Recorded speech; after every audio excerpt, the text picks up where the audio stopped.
The rain in Seattle didn't just fall. It judged you. It seeped into the collar of my thrift store coat, a cold reminder that at 29, I was a ghost in my own life.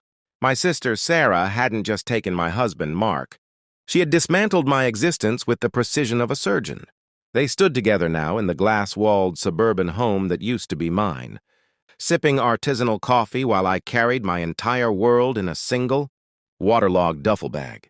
They had orchestrated my firing from the marketing firm we built together, citing emotional instability after I caught them in my own bed.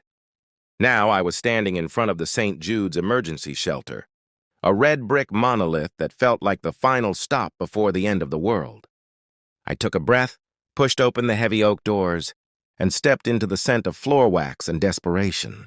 The lobby was a fluorescent-lit vacuum of silence. At the intake desk sat a woman who looked like she had seen the rise and fall of empires. Her name tag read Martha. I approached her, my boots squeaking on the linoleum, feeling the weight of every bad decision I'd ever made. I cleared my throat, my voice cracking like dry parchment as I handed over my damp Social Security card. I told her my name was Emily Ward. Martha didn't look up at first, her fingers dancing across a keyboard that sounded like gunfire in the quiet room. Then the clicking stopped. The silence that followed was heavy, a physical pressure that made the hair on my arm stand up. Martha's head slowly tilted, her eyes scanning the monitor with a frantic intensity that didn't match her previous exhaustion. She looked at the screen, then at me, then back at the screen. Her face went pale, a ghostly white that looked sickly under the yellow lights. Without a word, she reached under the desk and pressed a button. I heard the distinct, heavy thud of the electronic deadbolt on the front door engaging. My heart hammered against my ribs like a trapped bird. "What are you doing?" I whispered, taking a step back. Martha didn't answer. She stood up, her hands trembling so violently she had to grip the edge of the desk. She walked around the counter, her eyes locked on mine as if she expected me to vanish into thin air. "Emily Ward," she breathed, her voice a ragged ghost of a sound.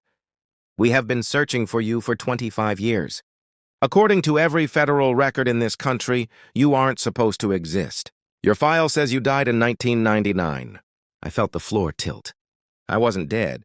I was right here, breathing the stale air of a Washington shelter. But Martha wasn't joking. She led me into a small windowless office. The walls lined with filing cabinets that looked like they held 1,000 tragedies. She turned the monitor toward me. There was a scanned image of a newspaper clipping. From a small town in Maine, local girl 4 perishes in house fire. The photo was grainy, but the eyes were mine. The name was mine. I told her it was a mistake, that I grew up in a normal house in the suburbs of Virginia with my parents and my sister, Sarah.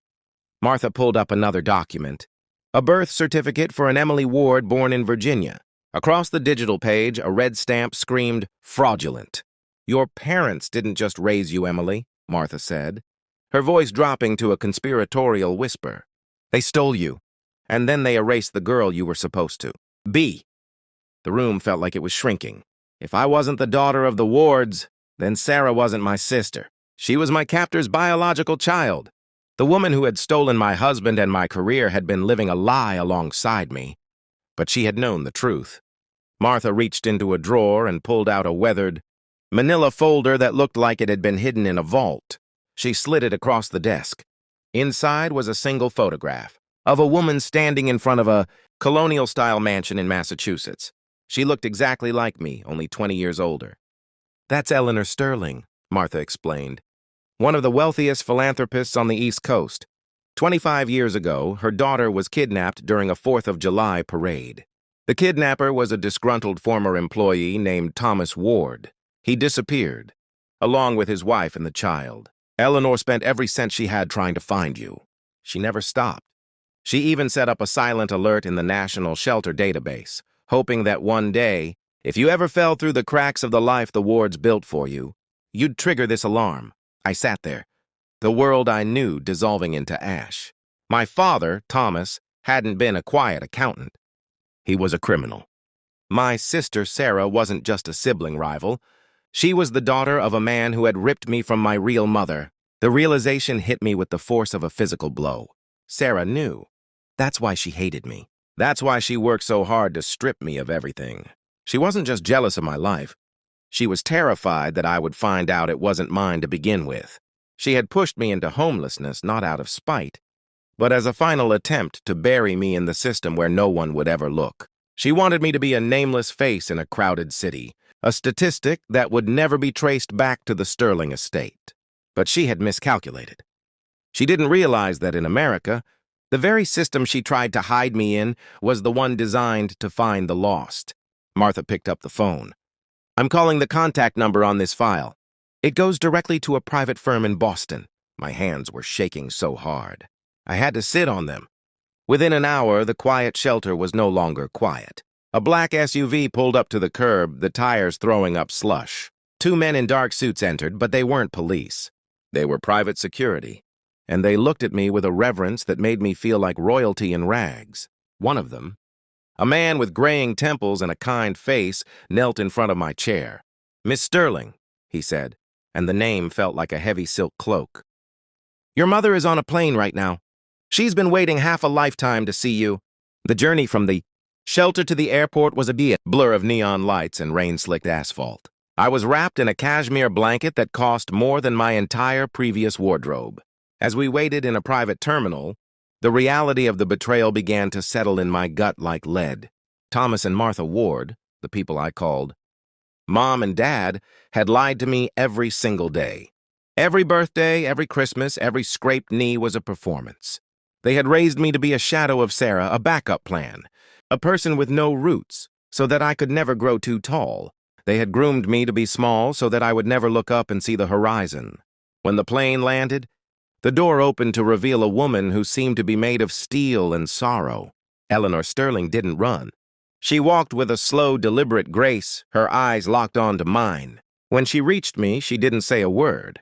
She simply reached out and touched my cheek, her thumb tracing the same line where I had a small, faint scar from a childhood fall. I knew you were alive, she whispered, her voice a beautiful low melody. I felt you breathing every night for 25 years. In that moment, the Emily Ward who was homeless, betrayed, and broken died. I wasn't a victim of a sister's greed. I was the heir to a legacy that had been stolen by a monster. But the story didn't end with a hug. Eleanor Sterling was a woman of immense power, and she had no intention of letting the Wards vanish into the night. As we sat in the back of a car heading toward a hotel, she opened a laptop. Sarah and Mark are currently trying to liquidate your former company's assets, she said coldly. They think you've vanished. They think they've won. She looked at me, her eyes flashing with a predatory light. In this country, money can build a wall, but it can also be a wrecking ball. Do you want to watch them fall, or do you want to be the one to push them? I thought about the night Sarah told me she was pregnant with Mark's child. I thought about the day they watched the movers take my furniture. I thought about the cold rain in Seattle. I want to be the one to push, I said. The transformation was swift. Within 48 hours, Eleanor's legal team had filed an injunction that froze every account associated with the Wards, because my identity as Emily Ward was based on a fraudulent birth certificate. Every contract I had signed, including the one that gave Sarah my shares of the company, was legally void. Sarah hadn't just lost her sister. She had lost her legal standing. The confrontation happened in the lobby of the firm. Sarah and Mark were walking out looking smug until they saw the line of black cars blocked the exit. I stepped out of the lead vehicle, dressed in a tailored charcoal suit, my hair styled, my gaze unwavering. Sarah stopped dead, her face contorting in confusion.